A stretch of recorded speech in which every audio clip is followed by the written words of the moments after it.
ขันเขาไปก็ยันไปตายน้ำกันอยู่หันซาใจเขาพยายามให้เขาไปซ้ำอย่างไอ้ถอยออกเพื่ออาจารย์อีต้นเขาอย่างเขาไปตายน้ำกันหันตายกับมันตายแต่6-7 คนนะก็แล้วไปมันกำเบนเขาจังสันเกิดคลิปเสียงปริศนาที่กำลังถูกแชร์ในโลกออนไลน์เป็นการบั่นทอนจิตใจคนเฮ็ดเวียกและครอบครัวของผู้เสียหายเป็นอย่างยิ่งกำลังเป็นที่วิพากษ์วิจารณ์อย่างหนักในปัจจุบัน Time to shareสวัสดีท่านผู้ชมกลับมาพบกับรายการ Time to Share สำหรับหัวข้อข่าวที่เราอยากจะนำเสนอในวันนี้ก็คือเกี่ยวข้องกับเหตุการณ์ที่กำลังเกิดขึ้นในปัจจุบันและก็เป็นที่วิพากษ์วิจารณ์นั่นก็คือคลิปเสียงที่ได้เว้าเกี่ยวกับเหตุการณ์ที่มีคนติดตามอยู่ที่เมืองลองแจ้งแขวงไสสมบูรณ์ก็คือเป็นคลิปเสียงที่มันบั่นทอนจิตใจคนที่ว่าเฮ็ดเวียกและก็โดยเฉพาะครอบครัวของผู้ที่ว่าเป็นผู้เสียหายที่ว่าติดอยู่ในถ้ำเราจะเปิดคลิปเสียงให้ท่านผู้ชมได้เบิ่งนํกันเพราะว่าคลิปเสียงนี้มันมาแห้งและก็เป็นที่วิพากษ์วิจารณ์ในสังคมเป็นวงกว้างเดี๋ยวเราจะเปิดคลิปให้ท่านผู้ชมได้ฟังนำกันอาจารย์นั่นขอยันเอายันเขาไปบ่ไรหรอกเพราะว่ามันน้ำมันท่วมตันหูอยู่หันขันเขาไปก็ยันไปตายน้ำกันอยู่หันซาใจเขาพยายามให้เขาไปซ้ำอย่างไอ้ถอยออกเพื่ออาจารย์อีต้นเขาอย่างเขาไปตายน้ำกันหันตายกับมันตายแต่6-7 คนนะก็แล้วไปมันกำเบนเขาจังสันขันเขาไปเนี่ยยาพยาก็มันออกบ่ไรหรอกมันสิใจขาดตายน้ำกันอยู่น้ำมันสิท่วมฝนตกเลยอยู่ต้องการทอ400-600 เมตรสิเป็นไรทอไม่ใช่ทอใหญ่จูบหน้าหมอกฮะอย่างแต่ว่าผับไปตายน้ำกันฮะซาใจเนี่ยแซดบอกเขาให้เขาถอยอีต้นเขามาเบิ่งแล้วเป็นข้อของพวกนั้นของพวก7 คนขาดตายร่วงนั้นอย่าพยากอยู่ในถ้ำเพิ่นก็มีเจ้าของเพิ่นแบบว่าเป็นผีเฝ้าทรัพย์อยู่ฮะจะไปเอาทรัพย์เพิ่นหันมันก็มีงานเป็นไปโดนที่จักฟ้าเหลือบฟ้าห้องฝนตกน้ำท่วมคู่น้อยๆหีดเขาไปปานนั้นจังไรจังพาเบิดเข้าไปคำนั้นท่านี่ก็เป็นว่ามันอย่างไรกับพวกเขาเลยเนาะและที่ผ่านไปก็คือคลิปเสียงที่กำลังเป็นประเด็นมาแห้งที่สุดในโซเชียลของเราในปัจจุบันซึ่งหากเอาลงไปบ่พอเท่าใดชั่วโมงแต่ว่าการเข้าไปชมหรือว่ายอดชมมันค่อนข้างถล่มทลายแล้วก็มีการวิพากษ์วิจารณ์ค่อนข้างที่จะหนักหลายคนก็ตามหาต้นเสียงในปัจจุบัน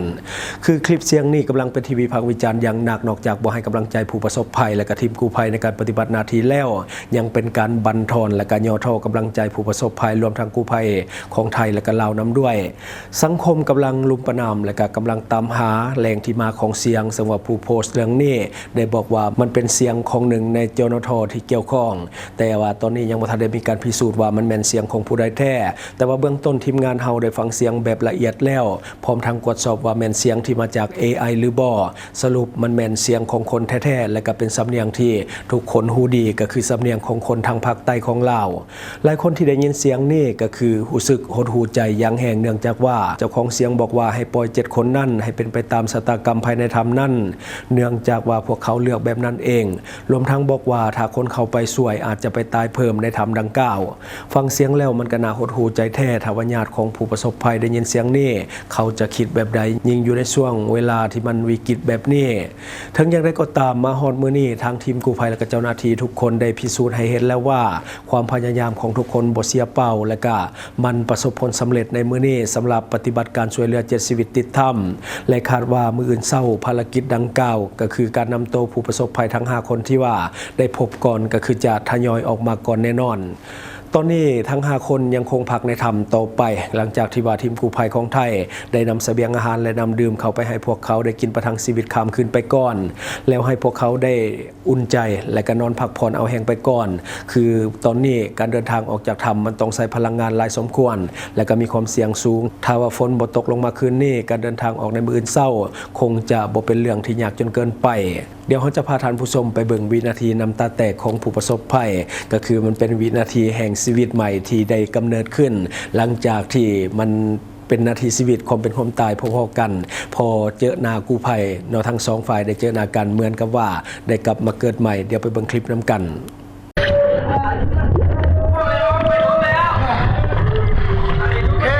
ชีวิตก็ดีนะ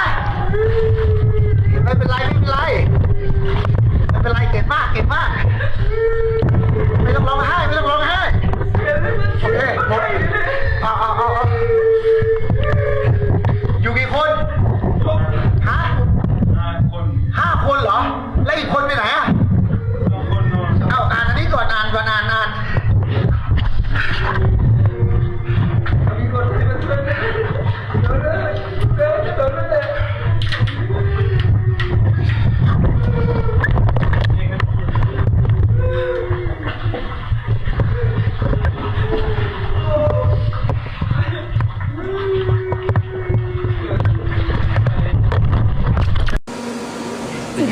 เก่ง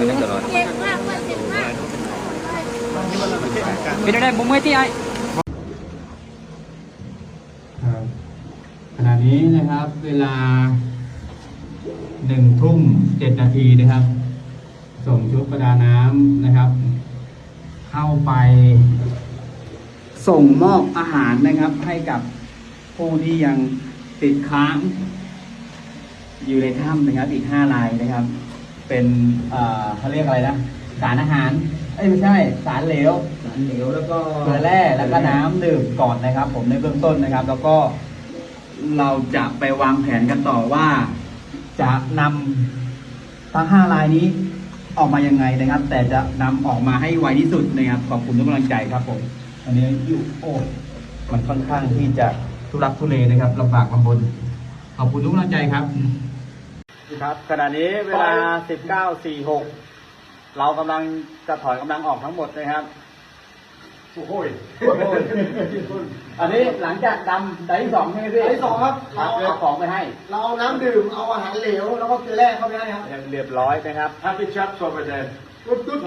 พี่แปลเป็นอังกฤษบอกให้เขาแปลเป็นอังกฤษที Okay, so we just did a couple of dives. We bring the 5 out first. Then we went back to bring them some food, and now we can rest and start thinking about the extraction. ร้อยครับเจอกันด้านนอกครับจะถอดกำลังเวลานี้ครับผมโอเคไป